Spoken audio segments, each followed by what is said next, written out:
Prove to me that you are conscious. You can talk, you can write, but scientifically, I cannot actually prove that you experience reality. Now, take away the words. How do you prove a dog or a chimpanzee has a conscious mind? In July 2012, a group of the world's top neuroscientists gathered at Cambridge University to finally answer that question. What they signed was a single, terrifying document that fundamentally breaks the moral foundation of human history. In the 17th century, René Descartes, one of the most brilliant minds in human history, looked at a dog and saw a clock. He argued that animals were bet machines, beast machines, biological automatons built of meat and bone. When you strike a dog and it yelps, Descartes said, it isn't feeling pain. It's just the sound of a broken gear squeaking, a physical reaction with absolutely no emotional weight, the mechanical universe theory. It was a brilliant, calculated rationalization, and we loved it. We built entire empires on it. We built industrial slaughterhouses, medical testing facilities, and cosmetic laboratories. We processed billions of animals with a completely clean conscience because science explicitly told us that the lights were on, but nobody was actually home. They were just biological robots responding to stimuli. To understand how we got this so spectacularly wrong, you have to look at the blueprint of the human brain. For the last 2 million years, the hominid brain has been obsessively adding layers. Like a house constantly under renovation, we built new structures on top of the old ones. The reptilian core, the mammalian limbic system, and finally, the crowning achievement of this architectural frenzy, the neocortex. It's the folded, wrinkly outer shell of your brain. It's where language lives. It's where mathematics lives. It's where your anxiety about the future lives. For centuries, modern neuroscientists assumed that the neocortex was the sole generator of consciousness, the VIP lounge of the soul. The logic was simple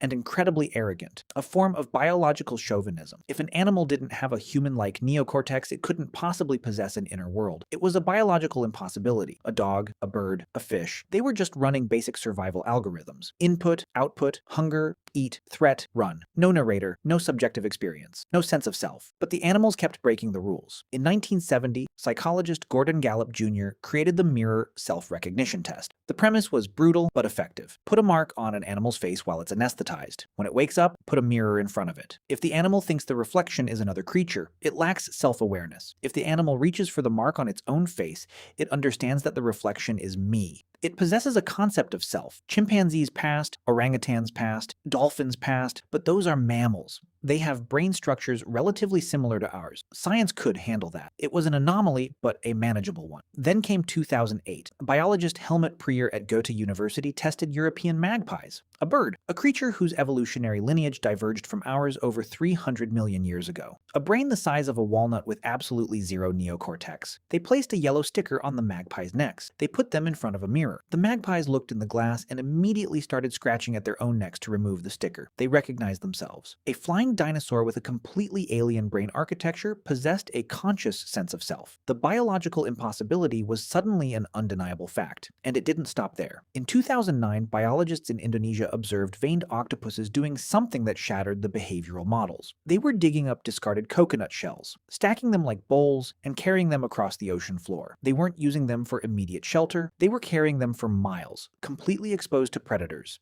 anticipating that they might need armor in the future. An invertebrate, a creature whose brain is shaped like a donut and wrapped around its esophagus. A creature with half its neurons distributed out into its tentacles. A decentralized mind. A distributed consciousness. It was planning for a future that hadn't happened yet. It was experiencing time. The evidence kept piling up. The neurological structures we thought were exclusively ours weren't the only way to build a mind. Evolution had just found different blueprints for the exact same house. The neural substrates that generate emotion, the brainstem, the reticular formation, the amygdala, these ancient, deep brain structures were present across almost the entire animal kingdom. The hardware was radically different, but the software was running the exact same program. Which brings us back to July 7th, 2012. A prominent neuroscientist named Dr. Philip Lowe organized the Francis Crick Memorial Conference at Cambridge University. The guest list included the heaviest hitters in cognitive neuroscience, neuropharmacology, neurophysiology, and computational neuroscience. Stephen Hawking sat in the front row. They weren't there to debate new theories. They were there to surrender, to officially concede that human exceptionalism was a neurological myth. They drafted and signed the Cambridge Declaration on Consciousness. What the Declaration declaration stated was unambiguous.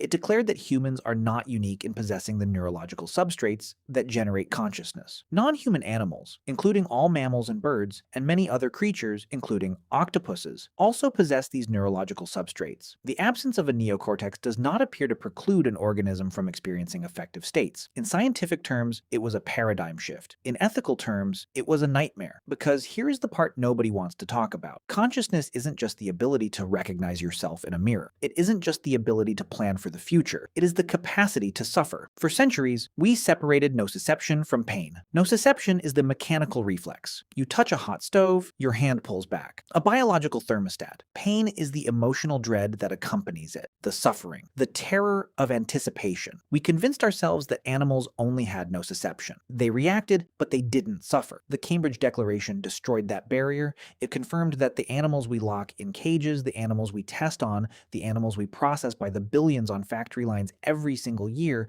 they aren't just reacting. They are experiencing it. Think about what that means for a second. Think about the absolute scale of it. If a pig has the cognitive capacity of a 3-year-old human child, which behavioral science overwhelmingly suggests it does, and if it possesses the neurological hardware to experience existential dread, panic, and despair, then what have we built? We haven't just engineered a highly efficient food supply chain, we have engineered a localized hell. A global infrastructure of suffering inflicted on conscious minds that are fully aware of what is happening to them, but lack the physical vocal cords to scream in a language we are willing to understand. We are the only species that looked around at the world it evolved in and thought something's off. We assumed that meant we were alone, that we were the only ones burdened with the terrifying weight of consciousness, the only ones who could lie awake in the dark and feel the crush of existence. We built our religions around it. We built our philosophies around it, the grand, tragic isolation of the human mind. But we were never alone. The consciousness was always there, staring back at us through different shaped eyes, in the forests, in the oceans, on the factory farms. We just refused to see it, because acknowledging it would have broken the world we built. We needed them to be machines, so we wouldn't have to face what we were doing to them. So look at a pet sleeping on your floor. Look at the way it twitches, the way it makes quiet sounds in the dark. It is running a nightly survival simulator, just like you. It is experiencing a reality, just like you. Behind those closed eyes is an entire universe of subjective experience, a mind that feels joy and terror and confusion, and it is trapped in a world entirely controlled by a species that only just realized it has a soul. The universe isn't quiet. It has never been quiet. We just spent 400 years pretending we couldn't hear it, because the alternative is admitting that we aren't the lonely gods of this planet. We are just the monsters who built the cages.